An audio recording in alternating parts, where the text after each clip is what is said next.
দাড়িপাল্লার বাইরে পরিচিত যে প্রতীক সেটা হচ্ছে হাত পাখা। সেই হাত পাখা না থাকাতে তারা একটু হোঁচট খেলো। জামাতের এককভাবে থাকলো কিন্তু 179টা। 179টা দিয়ে ফাইট করতে হবে 285টা। কিছুক্ষণ আগে বেশ নাটকীয় ভাবে 11 দলীয় যে জোট, সেই জোটের পক্ষ থেকে তাদের প্রার্থী তালিকা চূড়ান্ত করা হলো। সেখানে প্রথমে দেখালো তারা ইসলামী আন্দোলন 45, কিন্তু ফাইনালি যখন ঘোষণা করলো তখন আর ইসলামী আন্দোলনটা বাদ থাকলো।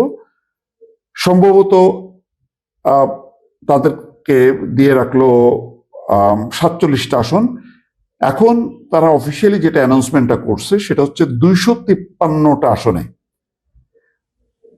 ইসলামী আন্দোলনকে বাদ দিয়ে তারা 253টা আসনে তারা প্রার্থী তালিকা চূড়ান্ত করলো। তার মানে তাদের জন্য ইসলামী আন্দোলনের জন্য 47টা রেখে দিল।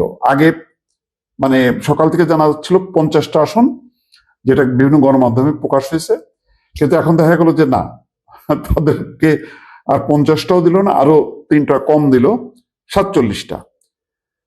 সেই অর্থে এখন যেটা দাঁড়াচ্ছে, জামাতে ইসলাম আরো 190টা তাদের মানে আসনে নির্বাচন করার কথা ছিল, সেটা কমে যে এখন 179টা। এনসিপি 30টা 30-এ থাকলো। খেলাফত মজলিস, বাংলাদেশ খেলাফত মজলিস 20, আর শুধু খেলাফত মজলিস 10।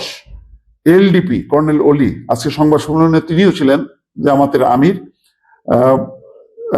শফিকুর রহমানের পাশে তিনিও ছিলেন। Khelafat LDP 7, AB party Mujibur Rahman Manjur AB party 3, BDP 2, Nizami Islam 2। এখানে মূল ঝামেলাটা হলো যে তারা 300 আসনে করতে পারলো না, এই কারণে যে ইসলামী আন্দোলন একেবারে খুব মানে কঠিন অবস্থা নিয়েছে, যে তারা এটা মানে না। তারা মিনিমাম 65টা 70টা এরকম একটা আসন সম্ভবত তাদের চাহিদা ছিল। প্রথমে তো আরো বেশি ছিল, আগে প্রায় 150 আসন, সেখান থেকে কমতে কমতে তারা এত কমে রাজি না। কালকে সম্ভবত তারা তাদের অবস্থানটা ক্লিয়ার করবে আগামীকাল বিকাল 3টার সময়। তো এই ঠেলাঠেলিতে যেটা হলো, জামাত ইসলামের সিট কিন্তু অনেক কমে গেল। তাদেরকে মূল প্রতিদ্বন্দ্বী বিএনপির সঙ্গে প্রতিদ্বন্দ্বিতা করতে হবে, যেখানে বিএনপির আসন 285টা এককভাবে, আর জামাতের এককভাবে থাকলো কিন্তু 179টা। 179টা দিয়ে ফাইট করতে হবে 285টা। এটা বেশ মানে সামঞ্জস্যহীন বা ভারসাম্যহীন বলা যায়। তারপরেও তাদের একটা সুবিধা হলো যে তাদের একটা জোট নিয়ে তারা মাঠে নামবে, কিন্তু সেই জোটে আবার ফাটল দেখা দিল। তাদের যে মূল শক্তি ছিল 2 নম্বর অবস্থানে, যে ইসলামী আন্দোলন থাকলো না। ইসলামী আন্দোলন না থাকাতে এনসিপি 2 নম্বরে চলে আসলো। এখন তারা বলতে পারবে জামাত এনসিপি জোট। আগে কিন্তু সেটা বলতে পারতো না। আগে হয়তো ছিল জামাত আন্দোলন জোট, মানে ইসলামী আন্দোলন।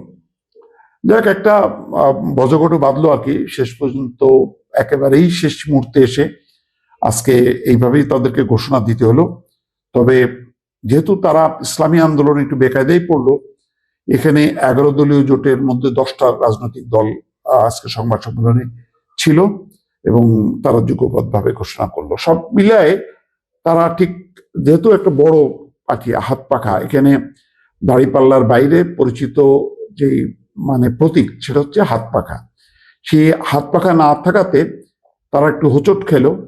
এখন হয়তো ইসলামী আন্দোলন তারা তো আর 45টি রাজি হবে না।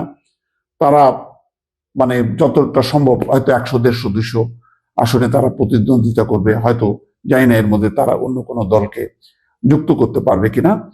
তো মোটামুটি একটা টানাপোড়েন গেল। এই টানাপোড়েনের মধ্য দিয়ে কিছুক্ষণ আগে তারা এই 253টা আসনে তাদের মানে আসন সমঝোতার বিষয়টা চূড়ান্ত করলো, প্রার্থী তালিকা ঘোষণা করলো।